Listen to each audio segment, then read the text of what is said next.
За юу цаанда за ингээд хэдүүлээ 3 дахь видеонд орцгоё. За 2 дахь видеон дээр хэдүүлээ функц хооронд класс хоорондын удамшлуулсан. Харин класс хоорондоо удамшиж байхдаа функц нь одоо хэрхэн удамших талаар хэдүүлээ нэг сайн яриаггүй. Тэгэхээр тэрийг өнөөдөр ярилццгаах болно. Би хувьдаа энэ цуврал хичээлээ ингэж таамаглаж байгаа. Та нарт одоо хэрэг таалагдах нь сайн хэлж мэдэхгүй. Ямар ч гэсэн Python дээр OOP-г хэдүүлээ OOP гэдэг ойлголт маань яг юу юм бэ гэдгийг мэддэг болсны дараагаар OpenCV ашиглаад image processing хэдүүлээ бас сурцгаах болно. За тэгсний дараагаар хэдүүлээ deep learning AI мөн robotics буюу одоо тэ Raspberry Pi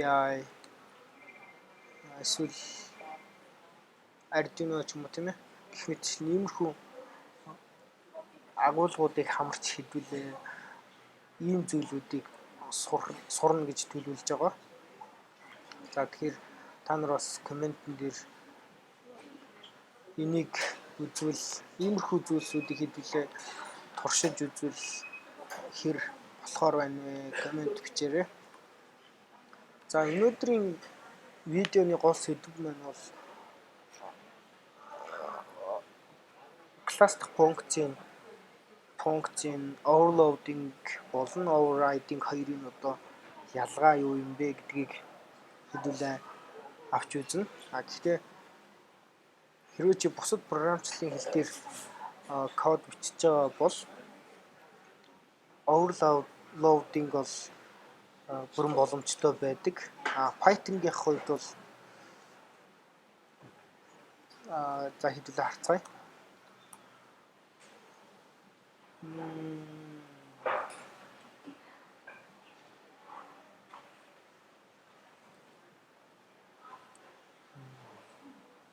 Method overload.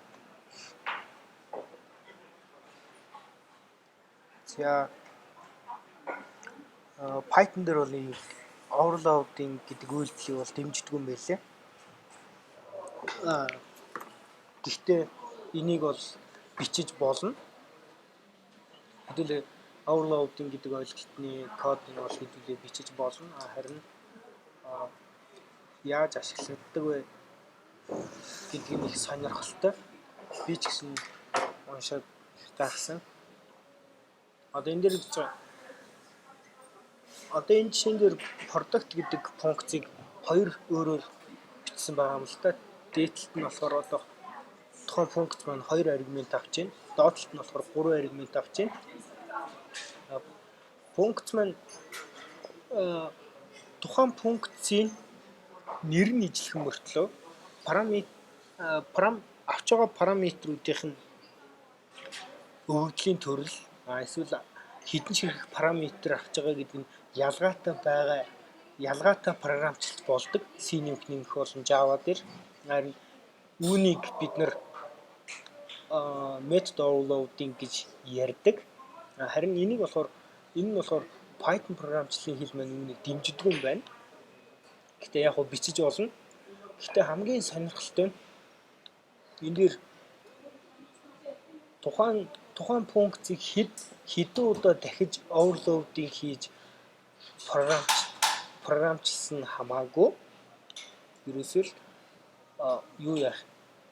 ерөөсөө хамгийн сүүлд бичигдсэн тэр функцийг хүчинтэй функц гэж үздэг юм байна л да. Энийг та нар бас ороод уншаад үзээрэй. За тэгэхээр хэдүүлээ энийг туршиж үзцгээе. За класс car. За энэ одоохондоо ямар нэг классаас за хэдүүлээ зүгээр өөр класс авъя. Person. Энэ өөр ямар нэг классаас удамшаагүй. За name age. За та нар мэдээж туршилт хийж байгаа юм чинь энийг өөрсдөө сонгож авч болно. Age. Okay. So def юу за зүгээр тест чи тийм ээ. Self. За энэ нэг аргумент авдаг. Нэр гэдэг нэг аргумент авдаг. Тэгэн гутаа трийг зүгээр буцаадаг тийм функц бичээ. Дараа нь хэдүүлээ энэ функцийг overload хийхдээ нэр нас авдаг. Тэгээд насыг одоо энэ age буюу нас гэдэг параметрт хэдүүлээ тоорж ирнэ гэж үзээд үүнийг string руу хөрвүүлэх шаардлагатай. За ингээд манай туршилтын классаа хэдүүлээ ингээд загварчилжээ. За тэнгуутаа за person who 12 гэж. За тэгээд I-ийг тест. За зүгээр энэ дээр хэдүүлээ тухайн классынхаа объектыг үүсгэж орчихъя. Тэнгуутаа энэ дээр хэдүүлээ эхний энэ функцийг дуудах гэдэг үзье. Эхний функц эхний одоо загварчлалын функц маань зүгээр нэр гэсэн нэг параметр аваад түүнийг зүгээр буцаадаг ийм функц байна. За энэ ажиллах нь буюу хэдүүлээ туршиж үзье. За энэ дээр нас гэсэн аргументыг хоос орхилоо гэсэн алдаа үүсэж байна. Харин ингэж биш.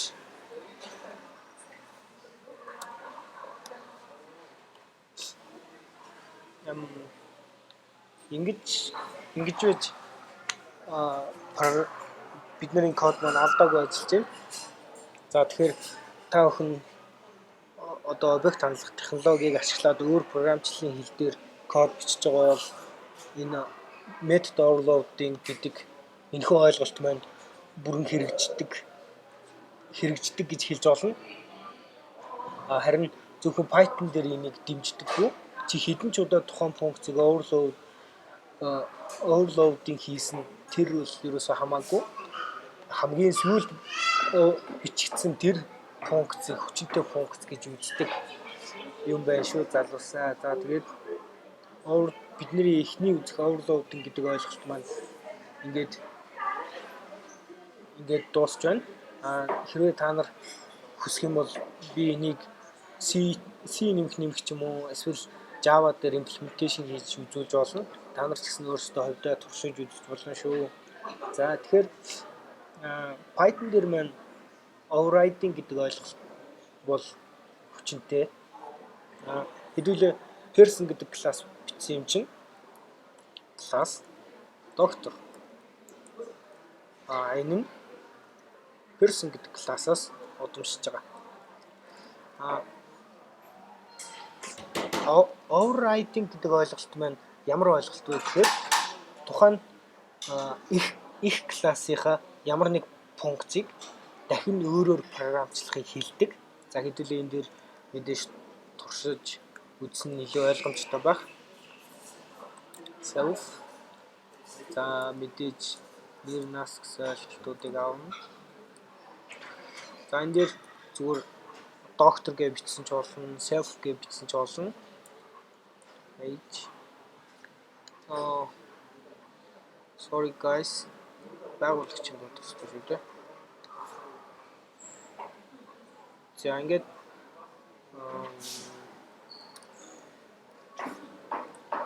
за юм чинь одоо ямар төвшөнтэй юмч вэ гэдгийг ингээд авчи.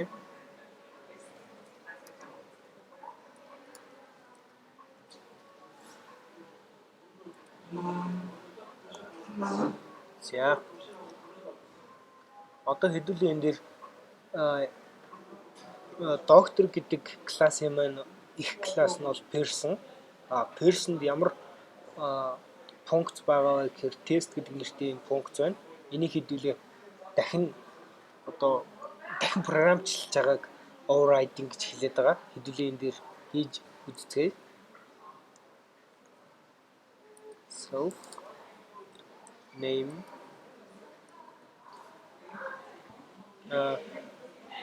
тухайн функцийг overriding хийхдээ параметрийг өөрчилж болохгүй. Тэрийг анхаарах хэрэгтэй. За энэ дээр хэдүүлээ return name дээр нэмэх нь энэ бол доктор гэдэг нэмэлт үг залгаад бичиж. За ингээд бидний туршилтын нэг класс маань ингээд болчлоо.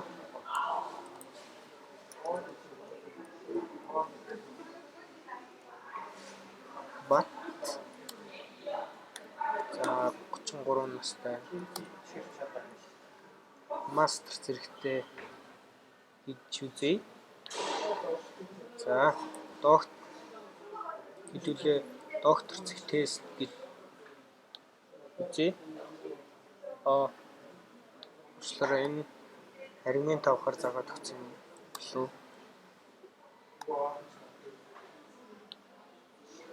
За бат энэ бол доктор 33 гэж хэвлэж байна.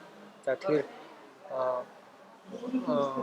удамшил дээр overriding гэдэг үйлдэл маань их класстай байгаа ямарваа нэг функцийг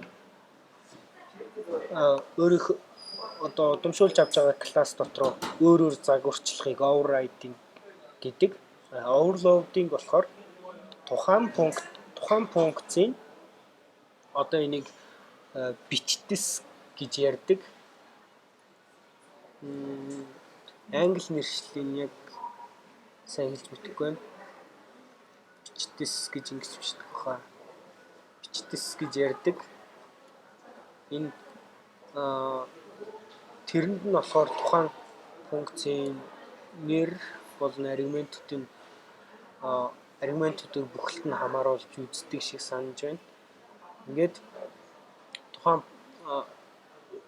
жишээ нь C нэмэлтээр бол int гэж байгаа л тухайн параметрийн авах ёстой утгын дата type-ыг бичдэг бол Python дээр бичдэггүй, зүгээр параметрийн тоон өөр юм уу, нэр нь өөр байх боломжтой гэсэн үг. Гэхдээ Python дээр overloading гэдэг үйлдэл маань хэрэгжихгүй гэдгийг анхаарах хэрэгтэй. За ингээд энэ удаагийн хичээлийг энд хүрээд өндөрлөе. Та нар миний яг өмнө нь видеонуудынхаа чиглэлийг ийм байдалтай байлгах байхаа гэсэн өөрийнхөө бодлыг би энэ дээр коммент болгож бичсэн. Та нар мэдээж өөрсдөө бас коммент бичээрэй. Өөр юу миний бичсэн зүйлсээс өөрөөр гоё юм хий гэсэн бодолтой хүн байх юм бол бас коммент бичээрэй. Аль болох тэр чиглэлийн чинь видеог бэлтгийг хичээх болно. За ингээд дараагийн видео хүртэл баяртай.